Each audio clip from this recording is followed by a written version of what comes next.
Baik, teman-teman, kita lanjutkan materi struktur kita dulu ya. Jadi hari ini kita akan belajar kelas tata yang terakhir, yaitu kata keterangan, dan sekaligus nanti kita akan membahas sedikit tentang preposition ya. Jadi keterangan ini di dalam kalimat itu mirip kayak adjektif, teman-teman, yaitu bisa menjelaskan kata lain, bisa juga berdiri sendiri di dalam posisi kalimat, yaitu di setelahnya predikat, terutama jika predikat itu tidak membutuhkan objek. Gitu ya, teman-teman.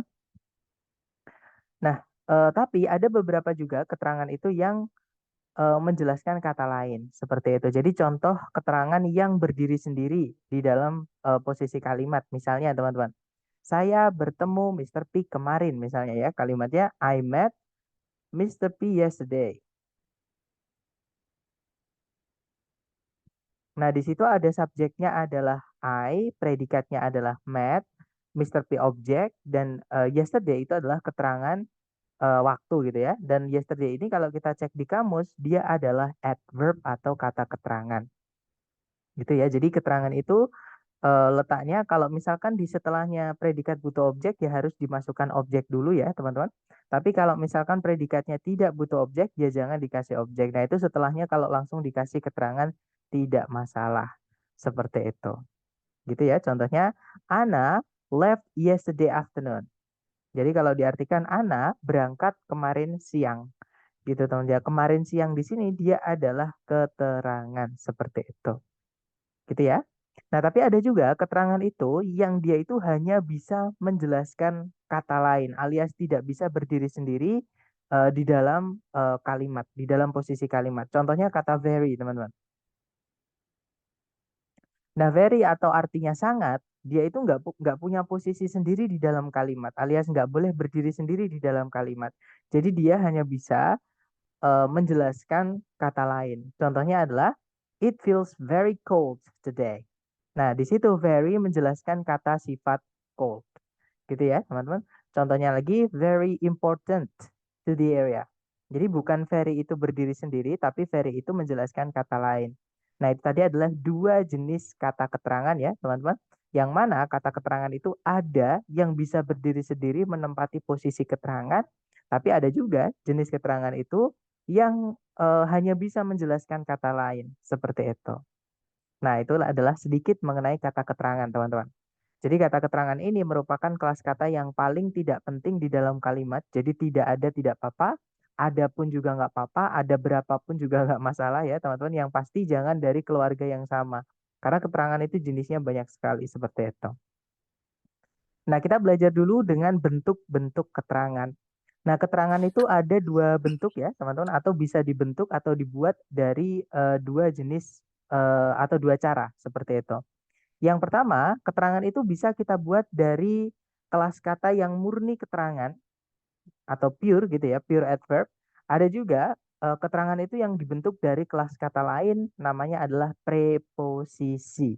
Nah, fungsinya preposisi itu adalah merubah objeknya, entah itu kata benda atau kata ganti ya, teman-teman, menjadi keterangan. Jadi aturan preposisi ini setelahnya wajib ada kata benda ataupun kata ganti yang nanti akan dirubah menjadi kata keterangan. Gitu ya. Nah, kalau setelahnya preposisi itu mau kita masukkan kata kerja atau verb, verb ini harus dirubah menjadi noun, teman-teman. Namanya adalah gerund, yaitu verb ing. Oke, jadi preposition bisa diikuti verb, tapi harus verb ing. Nah, ada satu preposisi yang boleh diikuti verb satu, tapi cuman satu ini ya, teman-teman, yaitu preposisi to. Nah, ini memang agak bandel, teman-teman. Preposisi to itu boleh diikuti verb satu. Selain preposisi to tidak boleh diikuti verb satu ya, harus verb ing. Kalau verb seperti itu. Karena verb ing itu noun. Jadi preposition itu aturan dasarnya harus diikuti noun atau pronoun yang nanti akan jadi objek yang dirubah menjadi kata keterangan. Seperti itu. Oke. Nah, contohnya misalnya adverb of place, keterangan tempat, teman-teman. Yang keterangan murni, contohnya ada here, artinya di sini, there, artinya di sana, upward ke atas, downward ke bawah, forward ke depan, gitu ya, backward ke belakang, gitu, teman-teman. Outside keluar atau di luar, inside di dalam atau ke dalam, somewhere di suatu tempat, dan masih banyak lagi. Ini hanya contoh saja ya. Nah, ada juga adverb of place atau keterangan tempat yang dibuat dari kelas kata namanya preposisi. Contohnya adalah at home, di rumah, at school, di sekolah, at the hospital, di rumah sakit. Nah, at itu biasanya menerangkan kalau kita berada di tempat itu, tapi kita tidak memperdulikan apakah di dalamnya ataukah di luarnya. Nah, at juga bisa berarti di sekeliling, teman-teman. Contohnya kalau kita mau bilang, itu loh Mr. P yang lagi duduk di meja itu.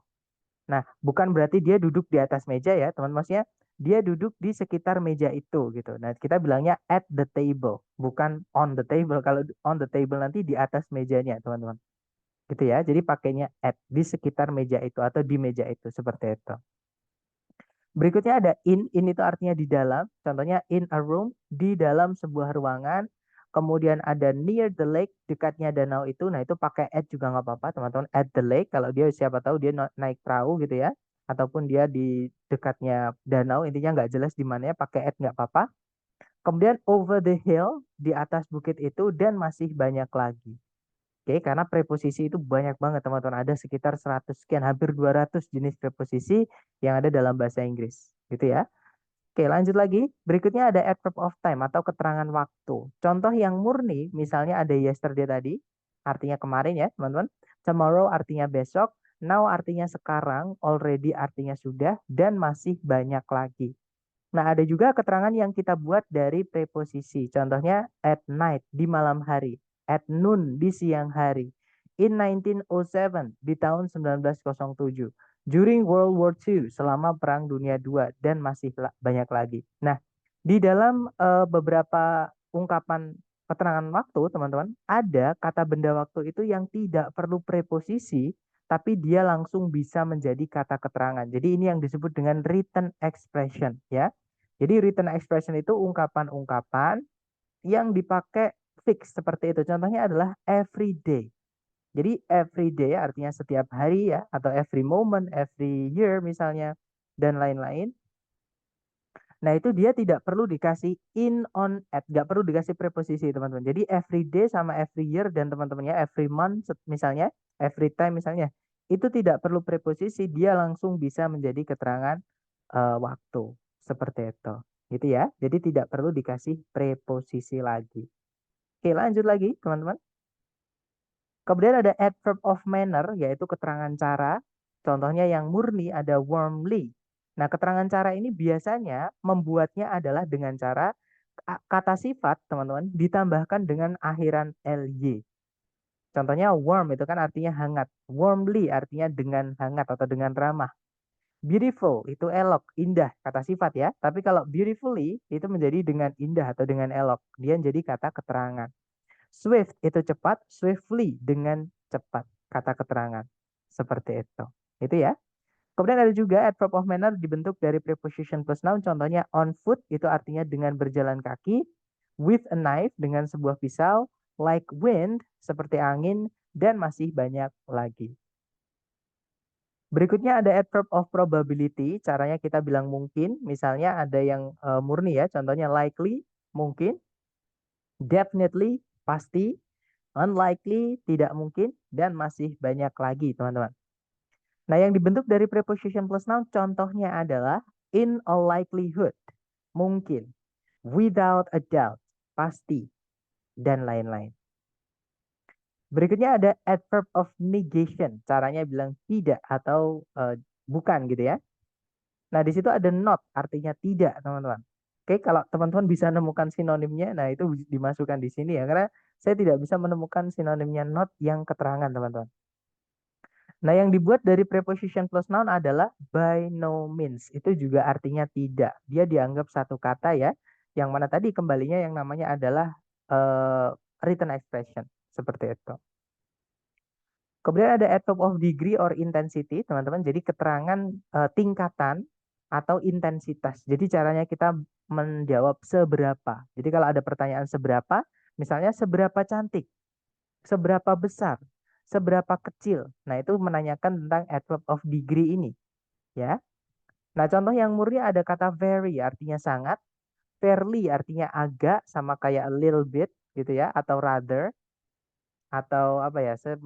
Banyak teman-teman yang artinya agak itu ya. Kemudian more itu lebih, jadi lebih atau di komparatif ya, caranya kita bilang lebih dari dalam bahasa Inggris itu dia more-nya adalah keterangan teman-teman, kelas katanya. Oke.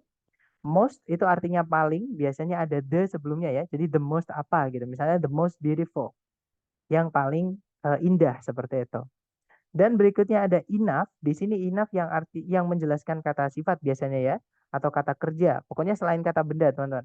Karena kalau enough yang menjelaskan kata benda, dia kata sifat. Gitu ya. Tapi kalau enough menjelaskan selain kata benda, dia adalah kata keterangan. Seperti itu. Nah, kemudian contoh yang bentuknya preposition plus noun misalnya to a high degree. Artinya sangat. To some extent. Artinya agak. Dan lain-lain, teman-teman.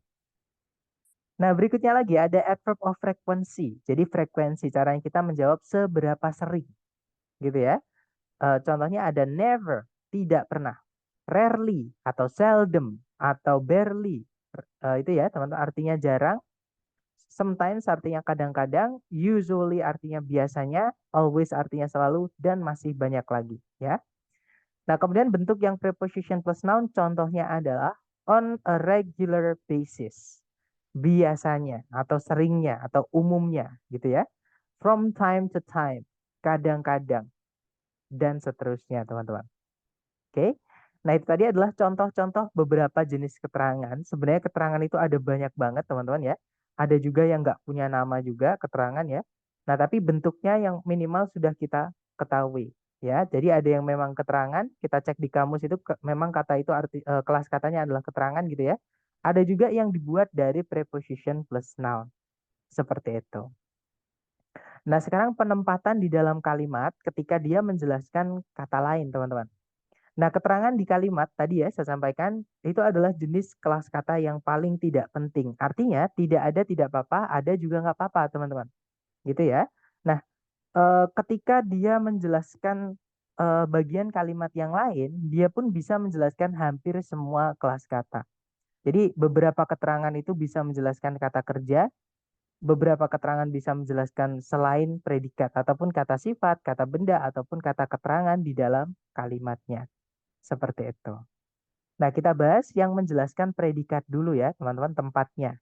Nah, untuk mengetahui tempatnya, di manakah keterangan diletakkan ketika menjelaskan kata kerja di predikat, kita harus tahu dulu predikatnya itu dari yang mana. Apakah dia linking verb? Linking verb itu to be yang berdiri sendiri ya di predikat, teman-teman. Contohnya adalah is, am, are, atau was, were. Seperti itu. Oke. Nah, kalau predikatnya hanya be atau to be gitu ya, teman-teman. Nah, keterangan nanti diletakkan di setelahnya to be-nya. Jadi bukan di sebelumnya, tapi di setelahnya. Contoh, teman-teman. I am here. Nah, di situ here itu adalah keterangan tempat, diletakkan di setelah kata kerja am. Jadi urutannya subjek, predikat, keterangan. Seperti itu. Gitu ya, karena am memang tidak butuh objek, jadi jangan dikasih objek, teman-teman. Nah, berikutnya ada namanya verb tunggal. Jadi kalau predikatnya dia verb tunggal itu verb 1, verb SIS sama verb 2, teman-teman. Yang nggak pakai auxiliary itu ya, itu namanya verb tunggal. Contohnya adalah washes, runs, belonged, dan lain-lain. Nah, kalau misalkan kata kerjanya bentuknya adalah verb tunggal, teman-teman boleh letakkan keterangan itu di sebelumnya verbnya atau di setelah verbnya. Tergantung verb yang dijelaskan gitu ya. Contohnya adalah I always come on time. Saya selalu datang tepat waktu. Seperti itu. Gitu ya. Jadi keterangan, kata kerja, keterangan. Seperti itu teman-teman. Dan kalau ada keterangan yang dibentuk dari preposition plus noun, seperti ini, atau dia panjang gitu ya, pasti diletakkan di belakang atau di setelah kata yang dijelaskan, bukan di sebelumnya. Seperti itu. Dan yang terakhir, kalau predikatnya berupa auxiliary verb, nah, maka keterangan nanti diletakkannya adalah boleh di setelah auxiliary pertama. Ya, teman-teman. Nah, maksudnya boleh itu, maksudnya gini, yang nggak boleh itu hanya di sebelum auxiliary pertama, teman-teman. Atau jangan gitu ya. Kalau bisa. Jadi subjek, auxiliary yang pertama, misalnya I gitu ya. Kemudian would, nah baru setelahnya kalau teman-teman mau masukkan keterangan tidak apa-apa. Oke. Kalau misalkan auxiliary-nya lebih dari satu, keterangan itu boleh di sini, boleh di sini, Ataupun kalau misalkan kata kerjanya itu membutuhkan objek, diletakkan di setelahnya objeknya. Seperti itu, teman-teman. Gitu ya.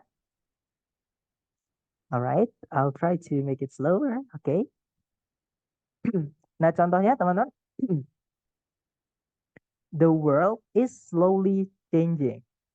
Nah, kalau teman-teman perhatikan, di situ ada auxiliary is diikuti oleh verb ing yaitu changing. Nah, keterangannya di situ diletakkan di setelah auxiliary pertama yaitu is. Nah, slowly itu juga boleh diletakkan di akhir kalimat sini, teman-teman. Jadi kita juga bisa bilang the world is changing slowly. That's correct too. That's not wrong ya. Jadi itu juga benar, tidak salah. Boleh diletakkan di sini, boleh di sini, seperti itu. Yang nggak boleh di sebelumnya is-nya, teman-teman. The world slowly is changing, itu nggak bisa, seperti itu. Nah, tadi saya menyebutkan ada istilah yaitu auxiliary. Nah, kita bahas sedikit ya, teman-teman. Auxiliary itu apa? Sorry guys, that's a little bit problem with my throat. Jadi auxiliary itu adalah kata kerja bantu yang mana dia sebenarnya juga kata kerja ya. Nah, cuman yang membedakan auxiliary dengan kata kerja yang lain, auxiliary ini tidak bisa berdiri sendiri di dalam predikat.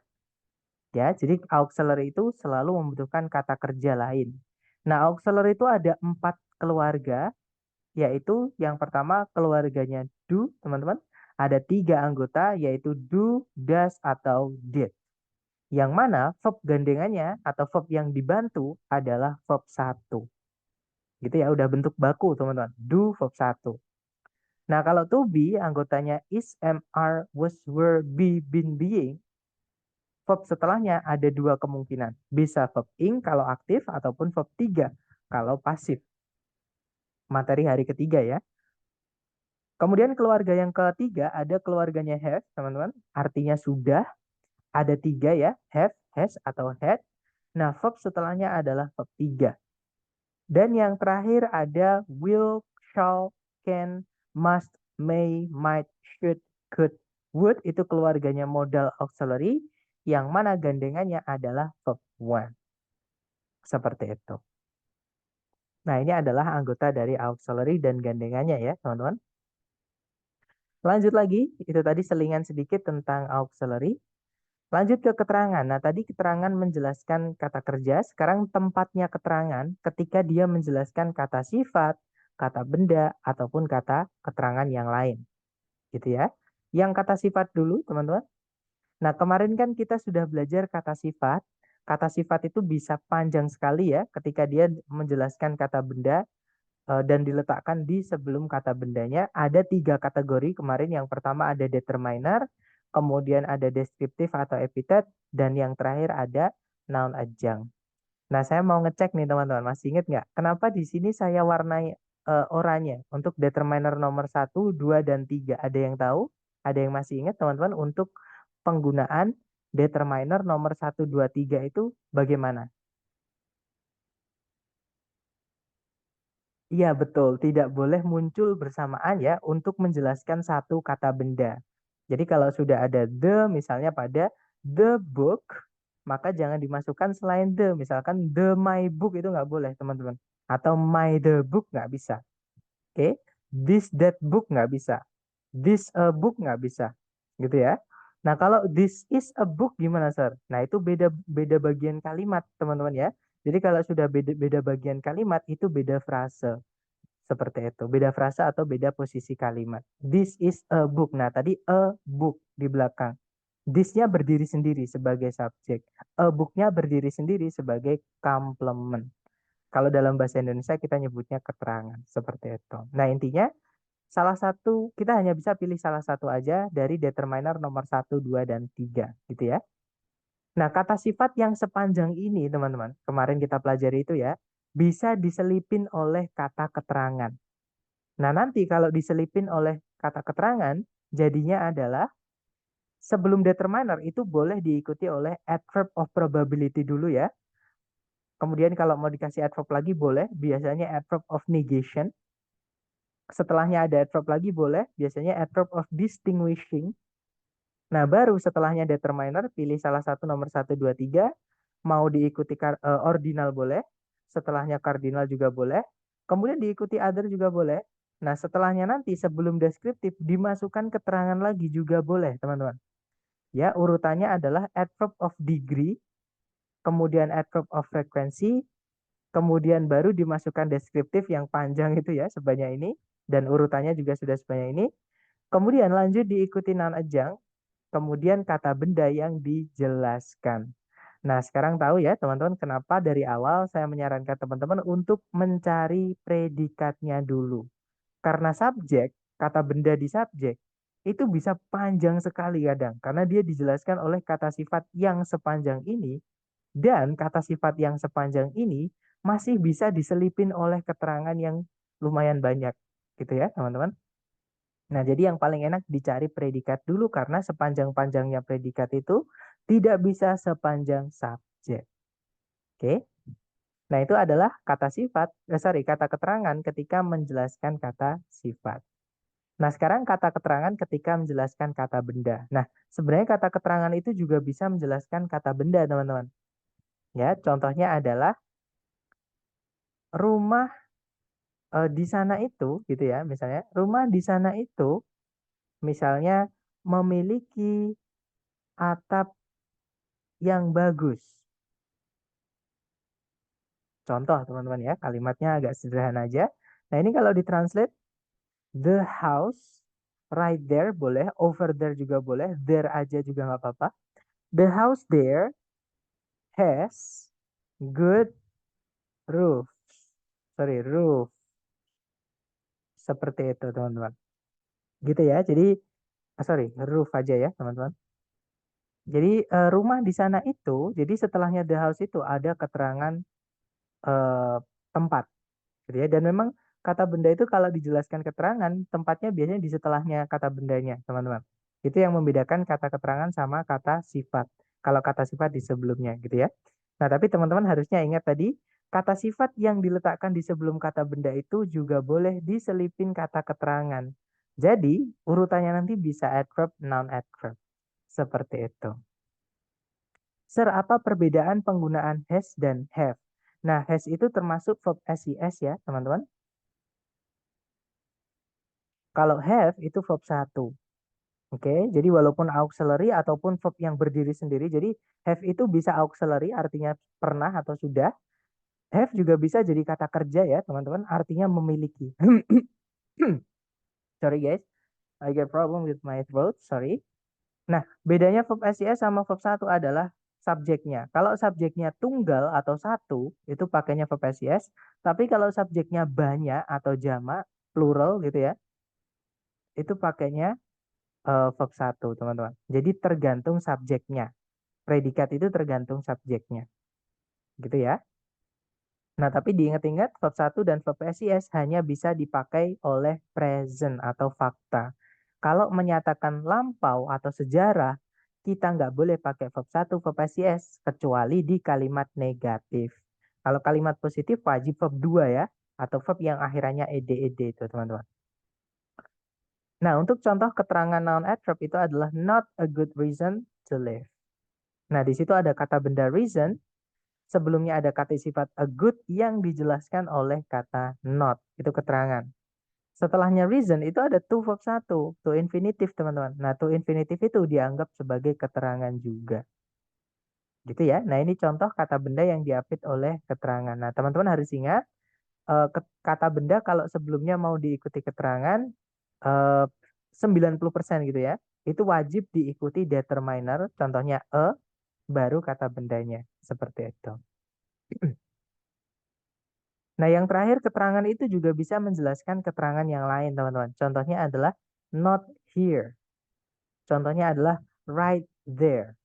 Contohnya adalah very quickly. Gitu ya. Nah, itu adalah contoh keterangan yang menjelaskan keterangan yang lain. Jadi yang saya sampaikan tadi, kata keterangan itu di dalam kalimat kata yang paling tidak penting. Nah, kalau teman-teman menemukan kata keterangan di soal, misalkan teman-teman pusing nih kalimatnya kok panjang sekali misalnya.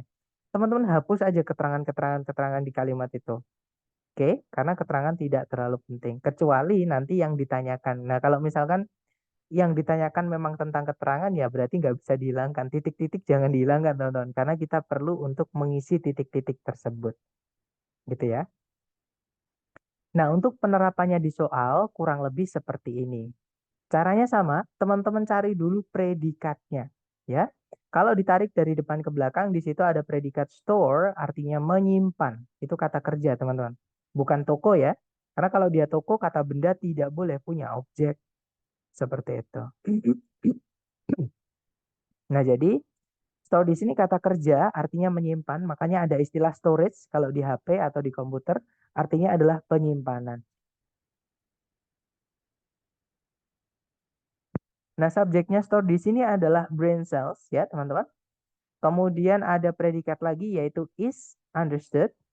Subjeknya adalah mechanism. Kemudian ada conjunction by which. Nah, berarti kalimat sudah lengkap. Subjek, conjunction, subjek, predikat, predikat. Nah, titik-titik berada di dalam predikat, teman-teman. Di dalam auxiliary verb. Ya, nah yang bisa menjelaskan kata kerja di predikat itu cuma dua kata, cuma dua kategori ya. Yang pertama adalah auxiliary. Nah, tapi di pilihan ganda nggak ada auxiliary sama sekali ya. Berarti gugur, teman-teman. Yang kedua adalah keterangan atau adverb. Nah, di pilihan ganda itu ada satu keterangan, teman-teman. Ya, betul. Saya lihat teman-teman semuanya menjawab Charlie ya. Jawabannya adalah yang Charlie. Not itu namanya adalah adverb of negation. Gitu ya, teman-teman. Jadi kalau kita cek di kamus, kita cari kata not. Nah, contohnya adalah tadi yang is ya, setelah to be, teman-teman, yang mana dia diikuti verb 3 ya. Kita cari coba yang bentuknya mirip atau sama supaya nah, contohnya ini. Is known itu ketika aktif ya, teman-teman. Itu kalau dinegatifkan itu nanti is not known. Is not clearly known. Seperti itu. Jadi atau kita cek, teman-teman. Di sini adanya yang aktif ya, teman-teman. I do not have, I did not know seperti itu. Jadi tidak ada atau coba kita cari dulu, jangan menyerah teman-teman. Kita cari yang dipakai di pasif karena tadi bentuknya pasif ya. Ini is not dia ini ya sorry linking verb teman-teman. Nah contohnya ini teman-teman. I'm not surprised. Ya di situ am verb 3. Nah itu tengah-tengahnya not. Seperti itu. Nah susunannya sama kayak tadi. Cuman bedanya yang di soal ini ditambahkan dengan kata clearly. Itu juga keterangan. Jadi nggak masalah. Dihapus nggak apa-apa teman-teman. Oke. Nah jadi jawabannya yang Charlie. Nanti kalau dibaca, the mechanism by which brain cells store memories is not clearly understood. Jadi mekanisme bagaimana sel-sel otak menyimpan ingatan itu tidak dipahami secara jelas. Seperti itu. Contoh kedua, teman-teman, caranya sama ya. Teman-teman cari sebentar. Non dan no kelas katanya apa? Di kamus adverb juga. Kalau non itu pronoun ya, teman-teman. Non itu dia adalah kata ganti atau pronoun. Kalau no, teman-teman masih ingat nggak? Materi kita terakhir, teman-teman. No itu non itu kata ganti ya, teman-teman, bukan adverb, beda. Nah, kalau no, teman-teman masih ingat no materi kita terakhir?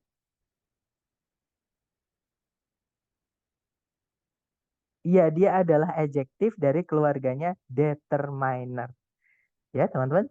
Jadi no, sorry, no itu juga bisa jadi keterangan kalau dia artinya tidak, ya. Sebentar. Nah, teman-teman kalau misalkan yang non, yang keterangan itu ada yang ditemin ya. Jadi sebentar saya share ke teman-teman. Atau yang teman-teman bisa lihat di ini ya. Nah, non itu ini ada ungkapannya. Ini yang disebut dengan written expression. Contohnya non yang keterangan itu adalah non the wiser. Itu ungkapan. Non to, non the worse atau non better. Seperti itu. Itu untuk menjawab speaking, teman-teman. Gitu ya. Nah, sedangkan di soal structure TOEFL itu dipakainya di written, tulisan seperti itu. Oke, jadi teman-teman kalau mengecek kelas kata juga dipastikan contohnya juga, dilihat contoh penggunaannya juga. Karena dalam bahasa Inggris contohnya ini, no itu juga bisa jadi adverb teman-teman. Nah, tapi dia dipakainya di speaking. Contohnya, are you Italian? Tanda tanya, apakah kamu orang Itali? No, tidak. Nah, tapi di soal structure TOEFL tidak akan teman-teman menemukan bentuk seperti ini. Ya, pasti satu kalimat utuh, teman-teman. Nah, jadinya no itu termasuk ke dalam yang determiner. Yang mana dia adalah keluarga dari adjektif. Contohnya, no trains will be affected by this incident. Gitu ya. There is no excuse for that kind of behavior. Jadi no itu pasti setelahnya ada kata bendanya. No central heating, ya. No parking itu artinya dilarang parkir. No smoking dilarang merokok. Tapi ini dipakai untuk ditulis, bukan uh, maksudnya ditulis yang di peringatan teman-teman. Misalnya peringatan dilarang merokok itu no smoking. Tapi kalau di TOEFL uh, sebenarnya bisa sih no smoking itu artinya tidak satupun tindakan merokok. Kalau diartikan seperti itu nanti. Nah, ini ungkapan teman-teman. Kalau misalkan di kamus menemukan apa namanya yang ditebelin seperti ini ungkapan teman-teman atau expression gitu ya. Itu kalau kita klik bisa nanti akan diarahkan. Jadi in no time itu artinya very soon or very quickly. Atau kalau dalam bahasa Indonesia kita bisa bilangnya secara langsung. Gitu ya, teman-teman. Itu yang disebut dengan written expression seperti itu. Jadi teman-teman juga harus perhatikan penggunaan di eh, contohnya supaya tidak terjebak itu kelas katanya apa, gitu ya. Jadi di sini kita butuhnya yang keterangan teman-teman, yang not, bukan yang non ya. Kalau non keterangan tadi ada yang hitam-hitam, ada non to, ada non apa tadi, tapi di sini cuma non saja. Jadi nggak bisa seperti itu. Oke, lanjut lagi ke contoh kedua. Caranya sama, cari predikat dulu. Di situ ada are, subjeknya adalah amobas. Kemudian tidak ada predikat lagi, juga tidak ada conjunction yang menghubungkan dua subjek, dua predikat. Nah, berarti kalimat sudah lengkap ya, teman-teman. Nah, titik-titik di setelah kata kerja to be, yang mana dia linking verb karena nggak ada verb setelahnya, bukan auxiliary ya, teman-teman ini. Jadi dia adalah linking verb karena nggak ada kata kerja lain. Nah, berarti linking verb itu berdiri sendiri. Untuk menjawab ini kita lihat setelah titik-titik. Setelah titik-titik itu ada kata sifat yaitu small. Nah, kata sifat itu hanya bisa dijelaskan oleh kata keterangan. Cari ABCD yang kata keterangan. Nah, jawabannya adalah yang alpha, teman-teman. Ya, itu adalah adverb of degree atau intensifying gitu ya, atau apa bahasa Indonesia teman? Intensity. Jadi adverb of intensity. Jadi kalau dibaca nanti, amobas are too small to be seen without a microscope. Amoeba itu terlalu kecil untuk dilihat tanpa sebuah mikroskop. Seperti itu. Lanjut lagi ke contoh ketiga, teman-teman. Caranya sama, teman-teman cari predikatnya dulu. Di situ ada showed, subjeknya adalah sculpture and Whitney. Ada conjunction that, subjeknya her parents, predikatnya adalah recognize dan encourage. Nah, secara kalimat sudah lengkap ya, subjek predikat, conjunction subjek predikat. Tidak ada masalah dengan sentencing, masalahnya adalah di phrasing. Nah, kalau kita lihat di setelah titik-titik itu ada kata benda a child. Ini nggak bisa tetap kita biarkan kata benda, teman-teman. Kalau kita biarkan tetap jadi kata benda, nanti subjeknya double. Nah, jadi harus kita rubah kelas katanya. Nah, yang bisa merubah kelas kata lain itu hanyalah preposisi supaya menjadi keterangan. Ya, jadi kita harus carikan preposisi di titik-titik. Nah, jawabannya adalah yang delta. Ya, teman-teman. Nah, Charlie kenapa salah? Charlie itu ada subjek lagi, ada predikat lagi. Tidak ada conjunction lagi. Nanti subjek predikatnya ada 3, tapi conjunctionnya 1. Tidak bisa, teman-teman. Ya. Kalau yang Bravo itu kebalik ya, ada subjek lagi, ada predikat lagi. Nah, conjunctionnya letaknya harusnya bukan di situ, tapi di depan. Karena conjunction itu urutannya harus CSP, teman-teman. Udah fix gitu ya.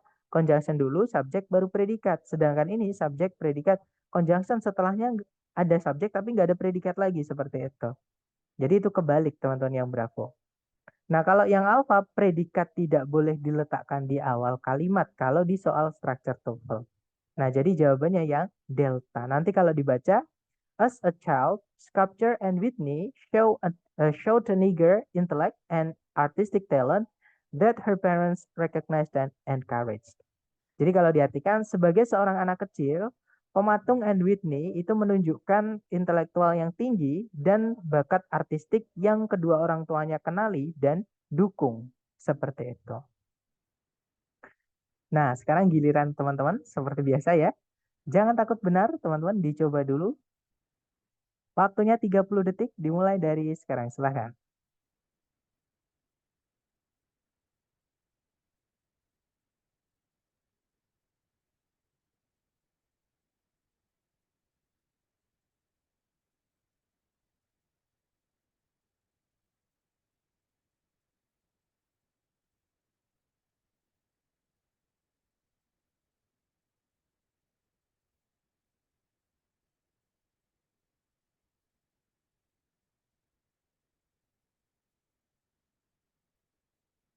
Baik, waktunya sudah habis. Mari kita cek bareng ya, teman-teman.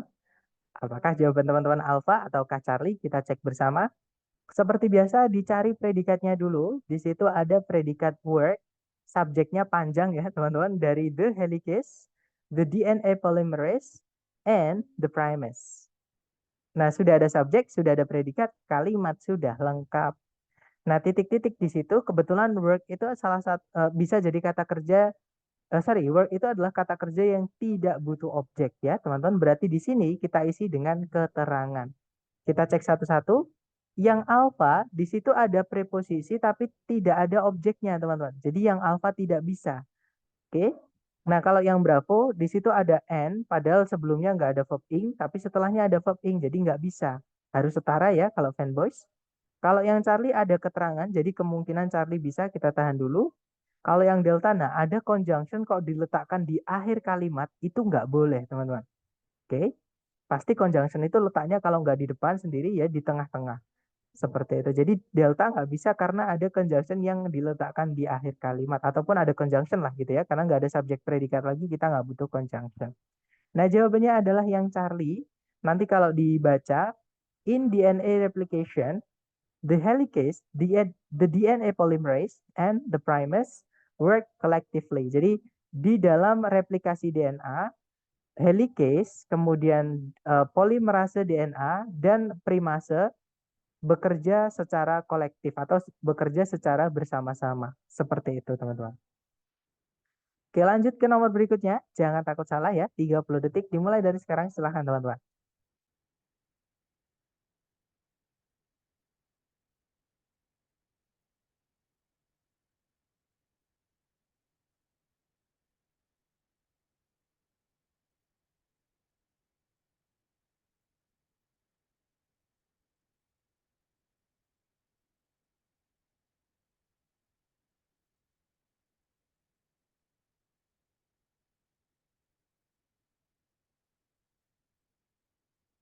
Oke, waktunya sudah habis. Dan saya lihat semuanya, tidak semuanya ya. Ada jawaban alfa dan juga ada jawaban delta juga. Mari kita cek bersama. Seperti biasa, dicari predikatnya dulu, teman-teman. Kalau ditarik dari depan ke belakang, ada predikat occurs, ya. Subjeknya adalah the fermentation. Kemudian ada conjunction lagi us. Subjeknya adalah the sugars, predikatnya adalah are converted. Nah, berarti secara kalimat sudah lengkap ya, teman-teman. Subjek, predikat, conjunction, subjek, predikat. Nah, berarti titik-titik di situ kalau kita lihat jatuh di setelah kata kerja occurs yang mana tidak butuh objek ya. Nah, setelahnya ada objeknya. Ini nggak bisa kita biarkan tetap jadi objek, teman-teman. Ya, harus dirubah jadi keterangan. Caranya gimana? Tambahkan preposisi di sini. Nah, di pilihan A, B, C, D yang preposisi saja itu cuman pilihan alfa. Jadi jawabannya yang alfa ya, teman-teman. Nah, nanti kalau dibaca, the fermentation of grapes into wine occurs during the aging process as the sugar are converted into alcohol. Jadi kalau diartikan proses fermentasi dari anggur menjadi wine itu terjadi selama proses penuaan gitu ya. Seiring atau ketika gula atau kandungan-kandungan gula uh, itu dikonversi atau dirubah menjadi alkohol. Seperti itu, teman-teman. Lanjut lagi ke nomor berikutnya. Silahkan teman-teman, 30 detik dimulai dari sekarang ya.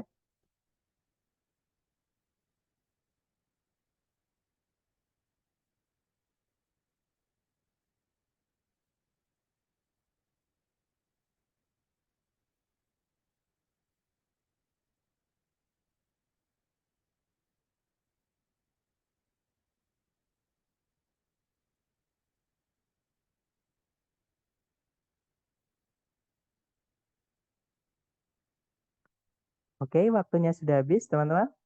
Baik, ada jawaban alfa, alfa, dan saya lihat semuanya teman-teman menjawab alfa. Mari kita cek bersama ya. Seperti biasa dicari predikatnya dulu. Di situ ada can be utilized. Subjeknya adalah iron, teman-teman.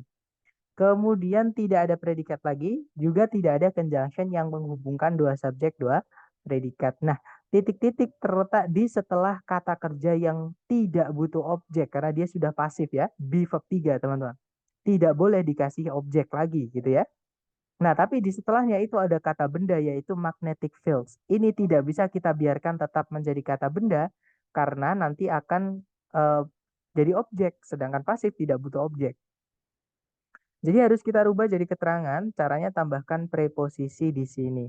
Nah, sayangnya teman-teman, yang ada preposisi itu ada dua ya. Yang pertama adalah to, yang kedua adalah for. Nah, kalau to diikuti verb satu, kalau for diikuti kata benda.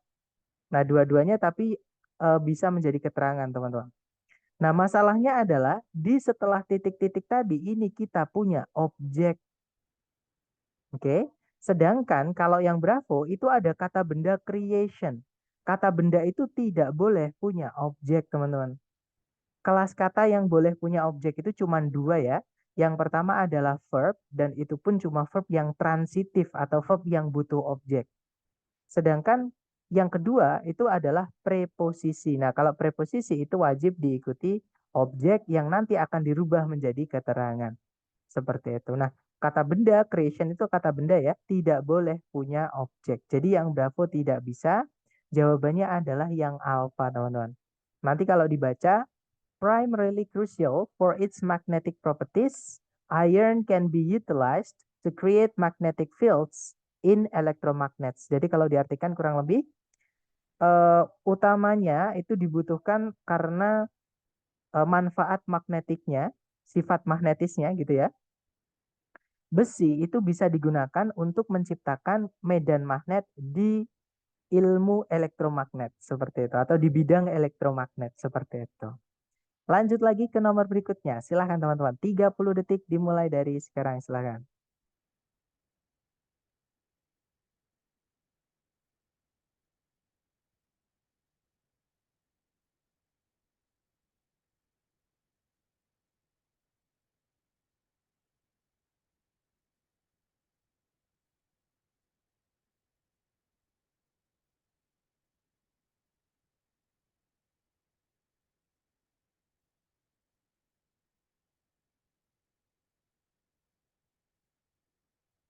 Oke, waktunya sudah habis teman-teman. Baik, ada jawaban alfa, alfa, alfa, dan saya lihat ada juga bravo. Kita cek ya. Di situ ada predikat was established. Subjeknya adalah the United Nations, PBB ya. Tidak ada predikat lagi, juga tidak ada conjunction yang menghubungkan dua subjek, dua predikat. Nah, berarti kalimat sudah lengkap, teman-teman. Oke. Nah, kalau kita lihat titik-titik itu letaknya di setelah preposisi of, kemudian setelahnya titik-titik itu ada objek international peace. Nah, kalau kita lihat di pilihan A, B, C, D itu ada turunan kata kerja promote, ya. Nah, teman-teman masih ingat tadi, kalau setelahnya preposisi mau diikuti kata kerja, maka kata kerja itu harus dirubah menjadi gerund atau kata benda, ya. Nah, gerund itu apa? Gerund itu adalah kata kerja yang difungsikan menjadi kata benda. Nah, bentuknya adalah verb ing, teman-teman. Oke. Nah, jadi jawaban yang tepat adalah yang alfa. Oke. Nah, nanti jawab kalau dibaca in the winter of 1945 at the end of World War II, the United Nations was established with the intention of promoting international peace and cooperation. Jadi kalau diartikan di musim dingin eh, dari 1945 di akhir Perang Dunia II, PBB itu didirikan dengan maksud untuk mempromosikan atau mengangkat gitu ya eh, perdamaian internasional dan cooperation seperti itu. Kenapa ya Sir harus verb ing? Nah, mungkin teman-teman yang tadi sudah mengikuti dari awal masih ingat teman-teman, preposisi itu setelahnya harus diikuti apa sih? Ada yang masih ingat? Preposisi harus diikuti oleh kata benda ya sebagai objeknya teman-teman. Kalau nggak gitu kata ganti, tapi eh, kalau kata ganti nggak boleh dikasih ini ya teman adjektif gitu ya. Pokoknya boleh kata ganti atau kata benda. Oke, sebagai objek dari preposition yang nanti akan eh, dirubah menjadi keterangan. Nah, masalahnya di sini di pilihan A, B, C, D itu semuanya kata kerja, teman-teman. Gitu ya. Nah, maka kata kerja itu harus kita rubah menjadi kata benda. Nah, gimana caranya merubah kata kerja menjadi kata benda? Tambahkan ing namanya gerund, teman-teman ya. Jadi prosesnya itu namanya adalah gerund. Nah, gerund itu bentuknya adalah verb ing atau kalau saya balik verb ing itu sorry, gerund itu apa, Sir? Gerund itu adalah verb ing yang fungsinya sebagai kata benda. Salah satunya sebagai objek dari preposisi. Seperti itu. Gitu ya. Izin tanya, Sir, apakah bentuk semua soal yang off setelahnya verb ing? Tergantung. Kalau misalkan pilihannya kata kerja, ya verb ing, teman-teman. Oke. Tapi kalau pilihannya kata benda, ya jangan nggak ada verb ing ya berarti intinya preposisi itu penggunaannya seperti ini, teman-teman. Oke. Nah, nanti kalau mau noun-nya ini atau preposisi setelahnya kok diikuti verb, maka verbnya harus verb ing. Kecuali satu preposisi ya, teman-teman. Masih ingat? Preposisi apa yang boleh diikuti kata kerja tapi selain verb ing? Ada yang masih ingat tadi? Iya, betul, yaitu preposisi to ya, teman-teman. Nah, kalau to itu diikutinya oleh verb satu seperti itu. Gitu ya.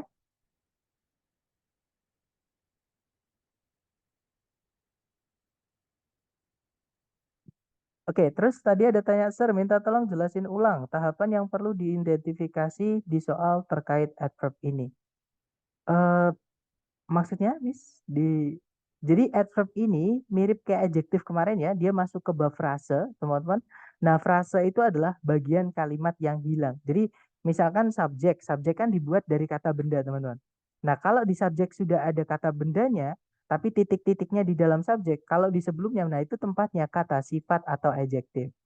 Nah, selain aturan ini, itu adalah aturannya keterangan. Jadi kalau teman-teman menemukan ada titik-titik, tapi selain aturan ini, nah itu adalah tempatnya kata keterangan. Di bab frase ya. Jadi kalau teman-teman sudah cek dulu secara sentencing nggak ada masalah, subjek, predikat, objek itu nggak ada masalah, gitu ya. Nah, berarti masalahnya bukan di sentencing tapi di phrasing, teman-teman. Oke, nah di phrasing itu kasusnya cuma dua.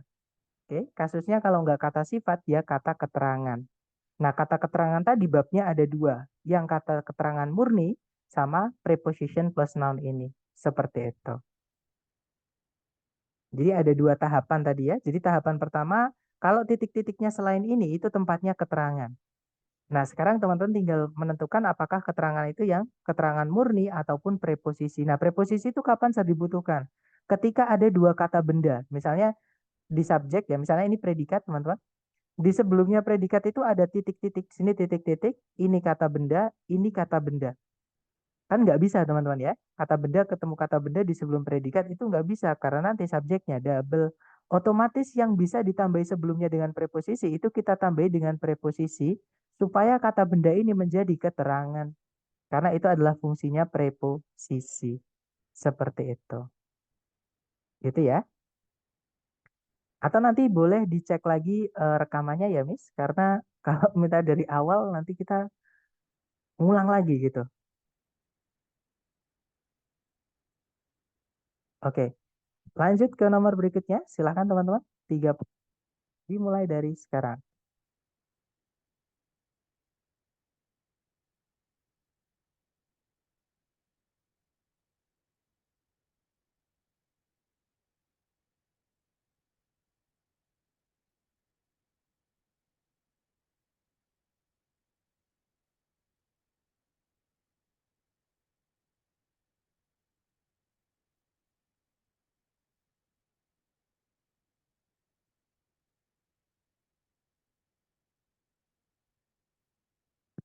Oke, waktunya habis.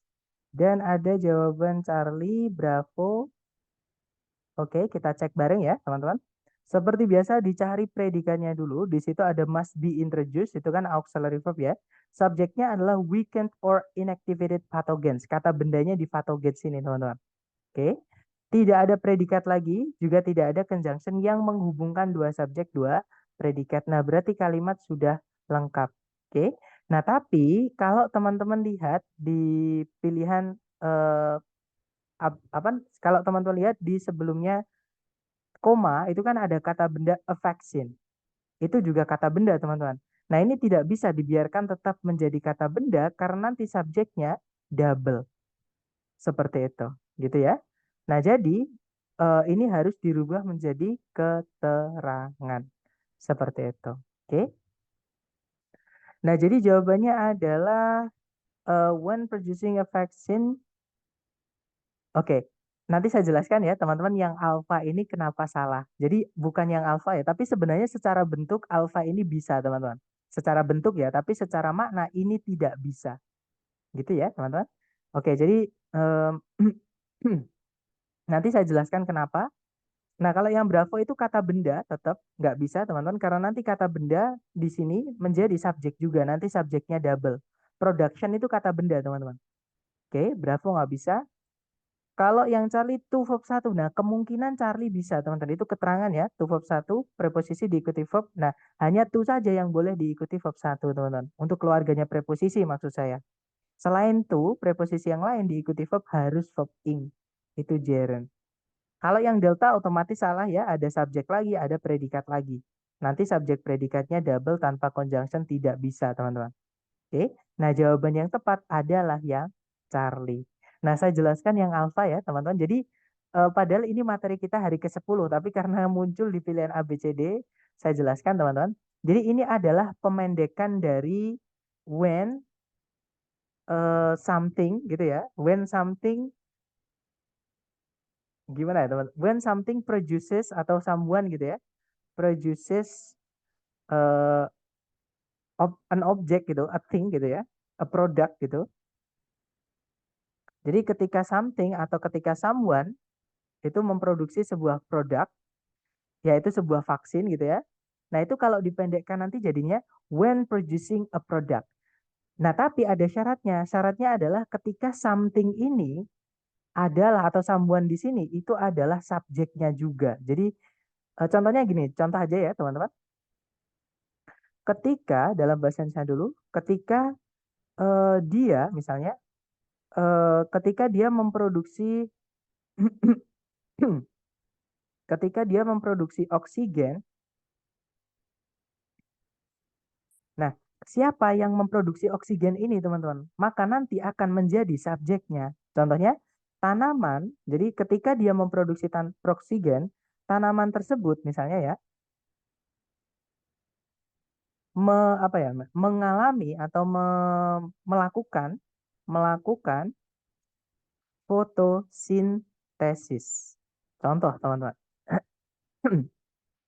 Nah, ini kalau ditranslate, when it when it produces oxygen,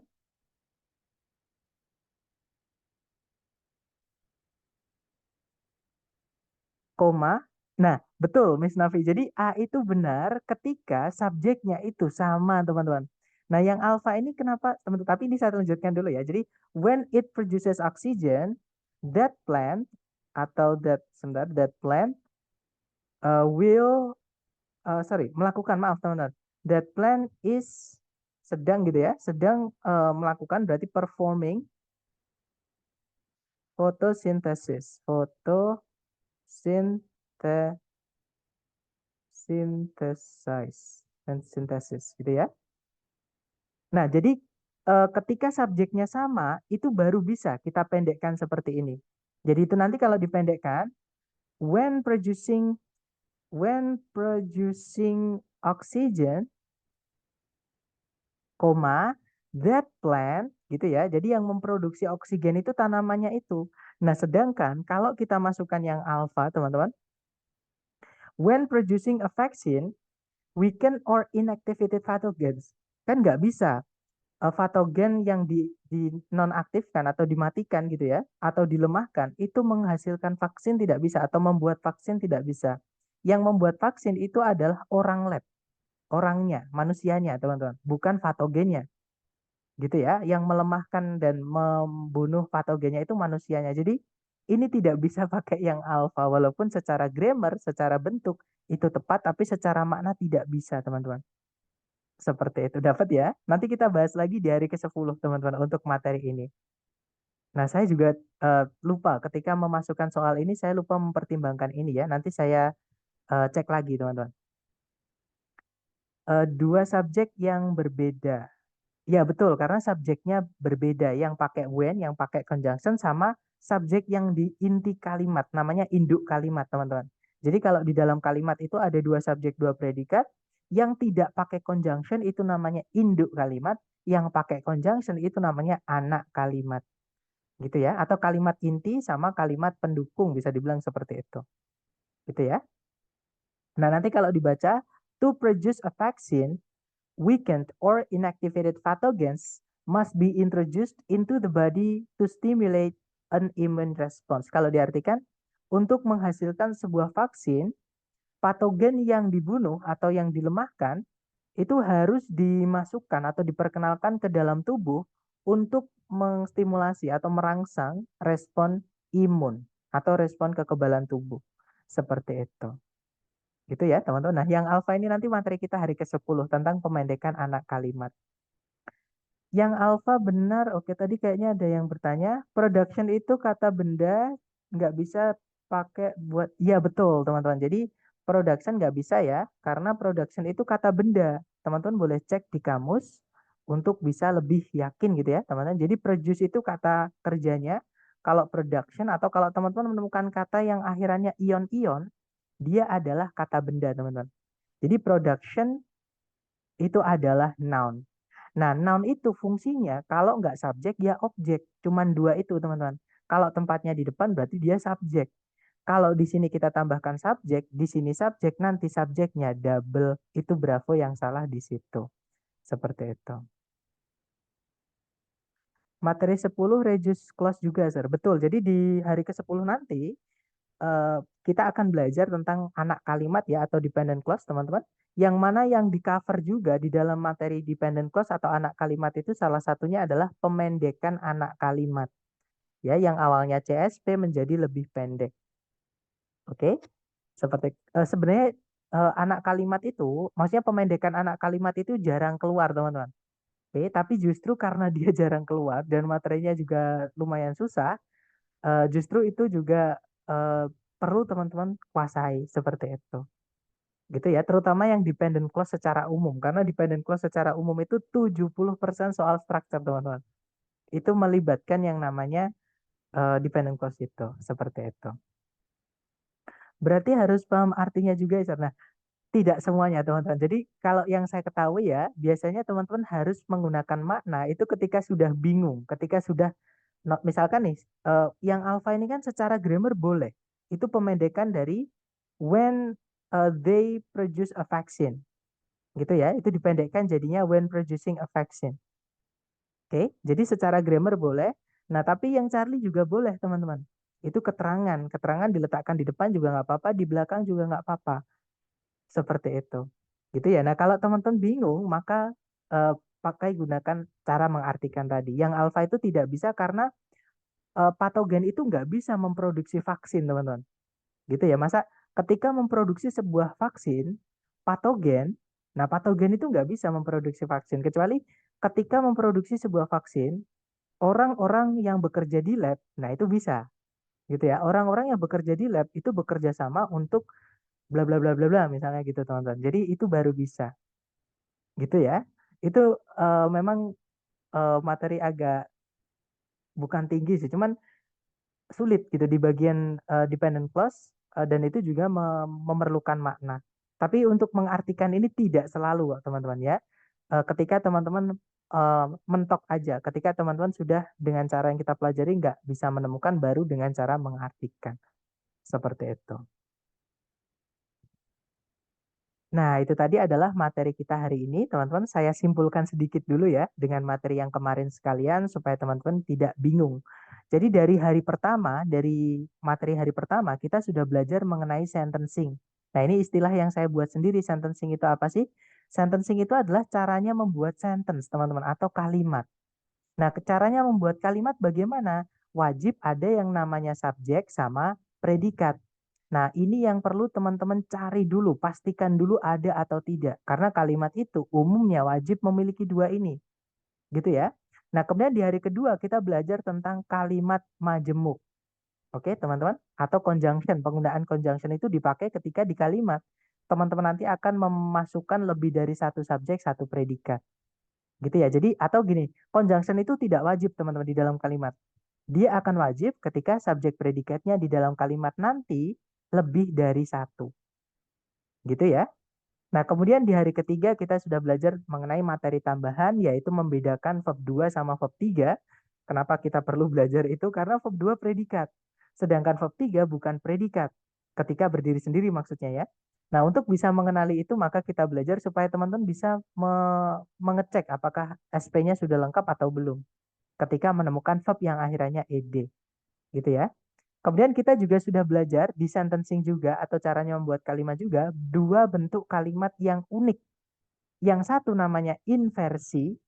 Inversi itu adalah pembalikan subjek predikat menjadi predikat subjek ya, teman-teman. Oke. Nah, ada 5 penanda yang kita pelajari di hari keempat. Oke. Dan juga double komparatif. Double komparatif itu caranya kita bilang apa namanya? Semakin semakin. Nah, ini bentuk kalimat, teman-teman. Jadi the more the more. Nanti yang dihilangkan biasanya salah satunya ya, entah yang di depan, entah yang di belakang, seperti itu. Sorry teman-teman. Eh, ya, the more. Seperti itu. Nah, ini adalah dua bentuk kalimat yang unik. Nah, kalau teman-teman sudah cek secara sentencing kok nggak ada masalah, berarti masalahnya adalah di phrasing. Oke? Phrasing. Nah, phrasing itu kalau sentencing tadi caranya membuat sentence, kalau phrasing itu caranya membuat frase, teman-teman. Nah, frase itu apa? Nah, tadi kan di kalimat kita sudah belajar ada namanya subjek, ada namanya predikat gitu ya. Kadang ada yang ada objeknya, kadang ada yang keterangan gitu. Nah, teman-teman mungkin pernah notice, pernah melihat kenapa subjek itu kok bisa panjang sekali. Padahal di hari pertama kita sudah belajar kalau subjek kan dibuatnya dari kata benda, teman-teman. Ya kan? Nah, ternyata kata benda di subjek itu bisa dikasih tambah-tambahan. Nah, tambah-tambahan itulah yang disebut dengan caranya membuat frase, teman-teman. Ada bagian yang hilang, jadi titik-titiknya itu berada di dalam bagian kalimat yang melengkapi inti dari misalkan kalau nan ya subjeknya gitu ya. Nah, kalau titik-titiknya berada di sebelum kata benda, itu 90% tempatnya kata sifat. Gitu ya, teman-teman. Nah, kalau predikat, predikat kan dibuatnya dari kata kerja, teman-teman. Nah, kata kerja itu bisa dijelaskan kalau titik-titiknya di sebelum kata kerja misalnya. Itu tempatnya kata keterangan atau adverb gitu ya.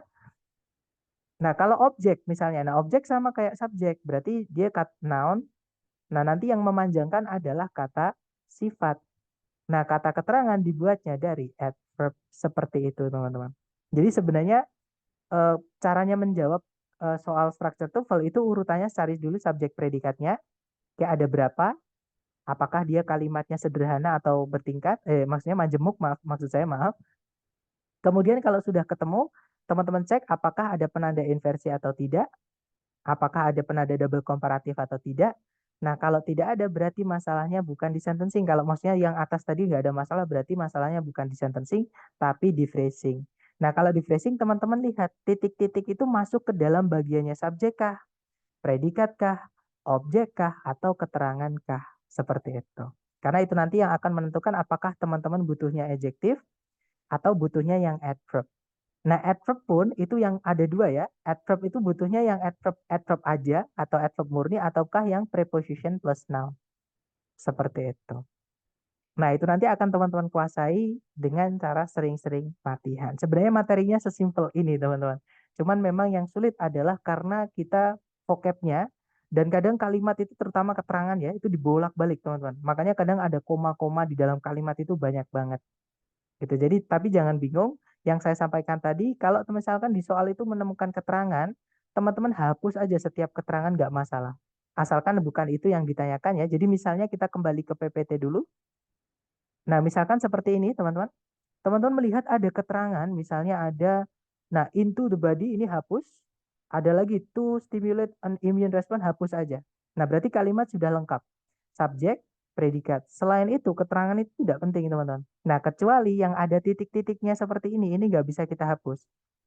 Oke, nah titik-titik kok di setelahnya ada kata benda, ya kan? Ini tidak bisa kita biarkan tetap menjadi kata benda karena nanti subjeknya double. Kata benda fungsinya kan kalau nggak subjek objek teman-teman. Karena terletak di sebelum predikat itu subjek. Oke, nah subjeknya double nggak bisa. Tambahkan saja preposisi di sini supaya kata benda ini menjadi kata keterangan seperti itu. Jadi sebenarnya sesimpel ini, cuman memang perlu sering-sering latihan ya teman-teman. Saya masih membuat-buat latihan terus dan di kelas private juga saya menyediakan, maksudnya dapat request juga. Bahkan teman-teman kalau mau request-request juga nggak apa-apa. Misalkan, Sir, saya kesulitan dengan bab ini. Nah, tolong dibuatkan, nanti saya buatkan. Seperti itu, teman-teman. Sambil saya absen ya, kalau ada pertanyaan, mohon maaf teman-teman, karena memang materinya cuma sedikit untuk adverb. Silakan kalau ada pertanyaan boleh dicatat di chat ya sambil saya absen. Jangan meninggalkan lapangan upacara dulu teman-teman. Jadi nanti sayang teman-teman tidak dapat pembahasan soal tes.